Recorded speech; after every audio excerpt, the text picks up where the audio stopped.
உங்களை உடனே கொல்ல மாட்டேன். உங்களை எப்ப கொல்லணும், எப்படி கொல்லணும், எதுக்காக கொல்லணும்னு எனக்கு ரொம்ப நல்லா தெரியும்.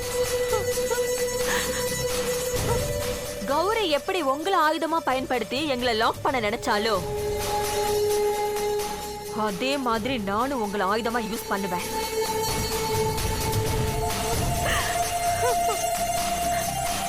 அவ உங்களை வச்சு எங்களை லாக் பண்ண பார்த்தா நான் உங்களை வச்சு அந்த லாக்க உடைக்க போறேன்.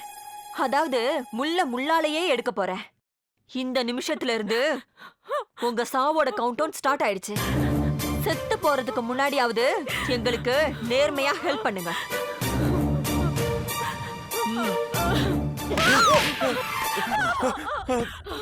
சங்கரி,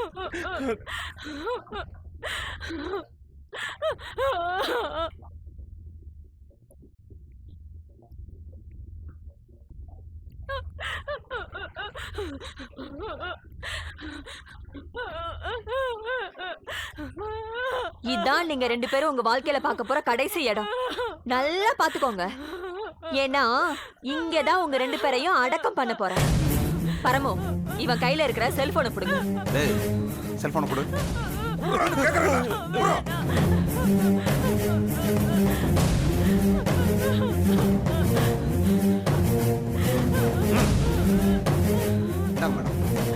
டேய், வேற ஏதாவது வச்சிருக்கியா?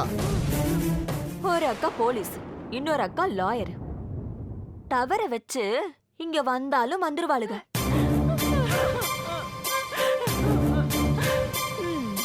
செல்போனை ஆஃப் பண்ணியாச்சு. இதுங்களை காணோன்னு அக்காளுங்க ரெண்டு பேரும் தவிக்கணும். வேணா காஞ்சனா, நீ தப்புக்கு மேல தப்பு பண்ணிக்கிட்டு இருக்க. நீயா போலீஸ்ல சரண்டர் ஆயிடு. என்ன பரமோ, கொஞ்சம் கூட மரியாதை இல்லாம என் பேரை சொல்லிட்டு இருக்கா? சும்மா பாத்துட்டு இருக்க.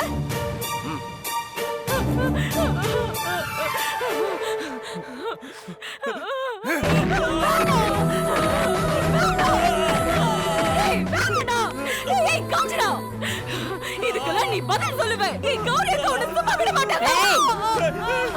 கௌரி அக்காவை எப்படி ஆஃப் பண்ணணும்னு எனக்கு தெரியும்டி.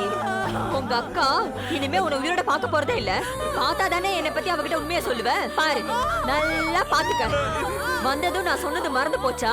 இதுக்கப்புறமா நீ எதையும் பார்க்க போறது இல்ல. தம்பிகளா, இதுங்க ரெண்டையும் கொண்டு போட்டுடுங்க. எனக்கு என்ன வேணா பண்ணிக்கோ. பாருடா, பொண்டாட்டி மேல அவ்வளவு பிரியமா? காஞ்சனா, கரெக்டா சொல்லு. இவங்க ரெண்டு பேரும் நீ போட்டுதல போறியா இல்லையா? பின்ன வெட்டியாவா இவங்களை எல்லாம் கூட்டிட்டு வந்திருக்கேன்? வெட்டுறதுக்காக தான் இவங்களை வர வச்சேன். நாளைக்கு போலீஸ்ல உங்க அம்மா பாவம் காஞ்சனா சங்கரிய காணோம்னு தேடினா எனக்கு கூட போன் பண்ணி விசாரிச்சான்னு சாட்சி சொல்லுவாங்க. என்னடி, என்கிட்ட பேசணுமா?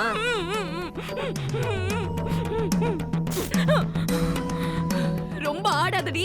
நீ வேணா எங்க அம்மாவை ஏமாத்தலாம், ஆனா என் அக்காவை ஏமாத்த முடியாது. என் அக்கா என்ன தேடி கண்டிப்பா இந்த இடத்துக்கு வருவாடி.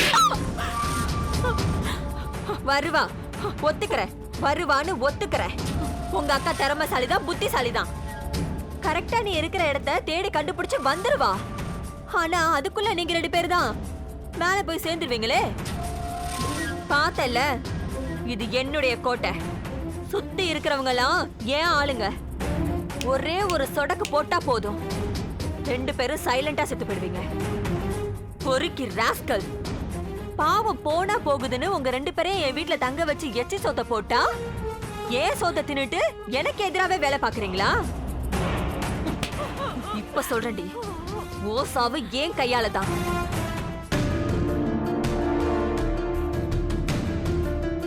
என்ன மனோகரி, இன்னும் சங்கரன் நமக்கு கால் பண்ணவே இல்ல? அதாங்க எனக்கும் ஆச்சரியமா இருக்கு. ஏதாவது தப்பு நடந்திருக்குமோன்னு பயமா இருக்கு. தாஸ் செல்லும் சங்கரி செல்லும் ஆஃப்ல இருக்கு. வாக்கா, பேசாம காலேஜ்ல போய் பாத்துரலாம். வேண்டாம் மனோகரி, இன்னும் கொஞ்ச நேரம் வெயிட் பண்ணி பாப்போம். எனக்கே இப்போ ஒருத்தலா தான் இருக்கு.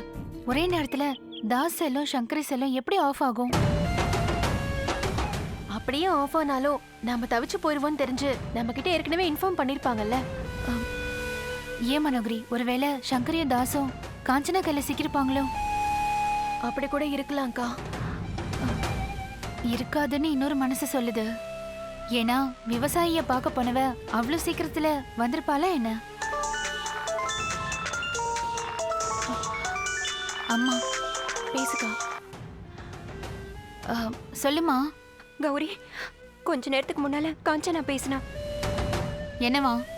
காலையில கோவிலுக்கு போன சங்கரி இன்னும் வீடு வந்து சேரல, உங்க வீட்டுக்கு வந்திருக்காளான்னு கேக்குறா.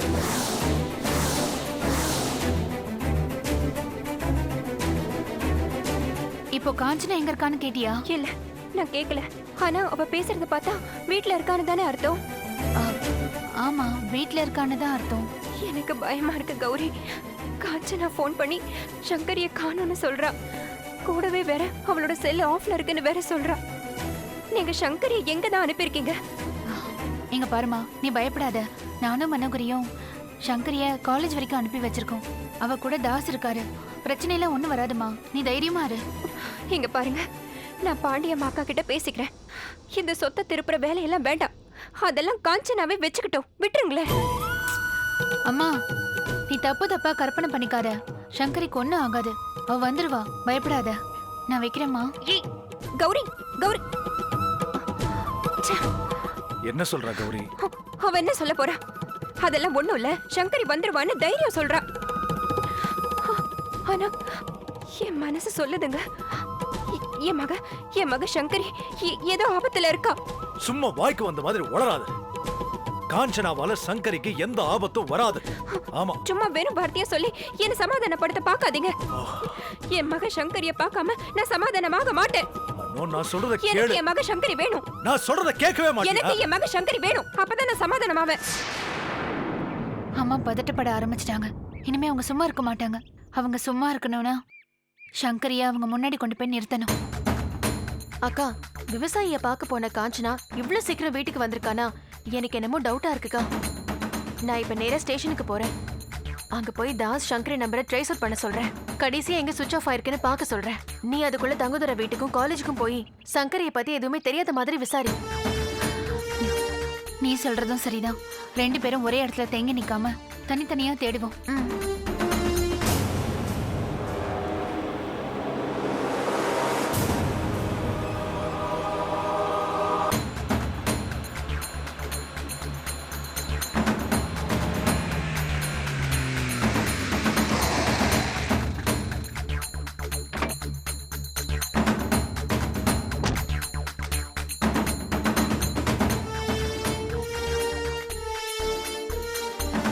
Good morning madam. Good morning.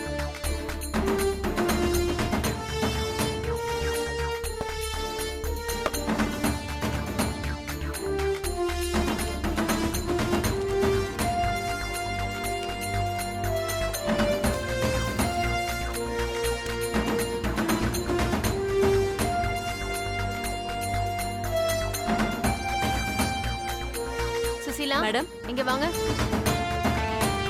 இத புடிங்க. இந்த பேப்பர்ல இருக்கிற 2 நம்பரும் சுவிட்ச் ஆஃப்ல இருக்கு. Okay madam. சைபர் கிரைமுக்கு ஃபோன் பண்ணி இந்த நம்பர் எங்க ஆஃப் ஆச்சு, எப்போ ஆஃப் ஆச்சுன்னு கம்ப்ளீட் டீடைல்ஸ் எனக்கு வேணும். ட்ரேஸ் Okay, பண்ண madam. சொல்லு. போ.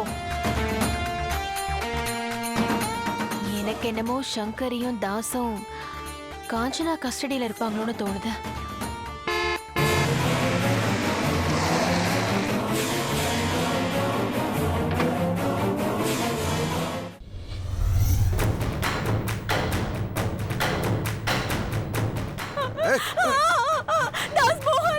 நீ போடணும் தாஸ்.